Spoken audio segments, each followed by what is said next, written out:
Hi hello నిన్న నేను చెప్పాను కదండి చేపలు రొయ్యలు తీసుకొని వచ్చారు. అవన్నిటిని నీట్గా క్లీన్ చేసుకొని మ్యారినేట్ చేసి ఒక 2 అవర్స్ వరకు ఫ్రిడ్జ్లో పెట్టేశానండి. ఆఫ్టర్ 2 అవర్స్ లంచ్ టైంకి బయటికి తీసేసి ఇంకా ఫ్రై చేస్తున్నాను అనమాట.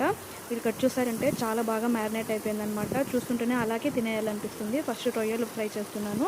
ఒక ప్యాన్ తీసుకొని అందులో ఫస్ట్ ఆయిల్ అప్లై చేసుకొని మనం మ్యారినేట్ చేసి పెట్టుకున్న రొయ్యలన్నింటినీ సపరేట్గా అతుక్కోకుండా విడిగా పెట్టి ఫ్రై చేసుకోవాలన్నమాట. ఇక్కడ చూసారంటే బాగా ఫ్రై అయిపోయాయి.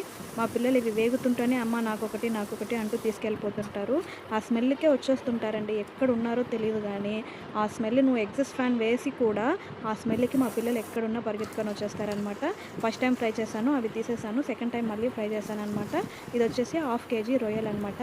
మొత్తం ఫ్రై అయిన తర్వాత ఆ ప్యాన్ని క్లీన్ చేసుకోవాలండి. ఎందుకంటే కొంచెం బ్లాక్గా ఉంటుంది. మళ్ళీ అందులోనే చేపలు కూడా ఫ్రై చేసామంటే బాగోదు, కొంచెం చేదుగా ఉంటుంది. ఆ నల్లగా ఉండేదంతా చేరి అందుకని ప్యాన్ క్లీన్ చేసుకొని మళ్ళీ ఫ్రెష్గా ఆయిల్ వేసి సిమ్లోనే పెట్టి చేపలన్నింటినీ ఇది చిన్న ప్యాన్ కాబట్టి నేను ఒక 5 వరకు వేస్తున్నాను. మీ దగ్గర పెద్ద ప్యాన్ ఉంటే 6-7 వరకు యాడ్ చేసుకొని బాగా టర్న్ చేసుకుంటూ బ్రౌన్ షేడ్ వచ్చేంత వరకు ఫ్రై చేసుకోవాలన్నమాట. ఇక్కడ చూసారంటే ఈ విధంగా. అలాగే సెకండ్ టైం నేను మళ్ళీ కూడా ఫ్రై చేసుకున్నాను.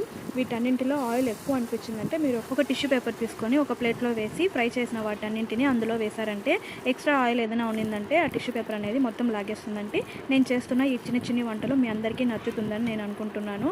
మనస్ఫూర్తిగా మీ ఇంట్లో ఒక ఆడబిడ్డలాగా నన్ను అందరూ ఆదరించినందుకు చాలా థ్యాంక్స్ అండి. మీ సపోర్ట్ నాకు ఇలాగే ఎప్పుడు ఉండాలని మనస్ఫూర్తిగా కోరుకుంటున్నాను. మరిన్ని కుకింగ్ వీడియోస్ మన ఛానల్లో చాలా ఉన్నాయండి. ఇంట్రెస్ట్ ఉండే వాళ్ళు ఒకసారి వెళ్ళి చెక్ చేయండి. Thank you so much.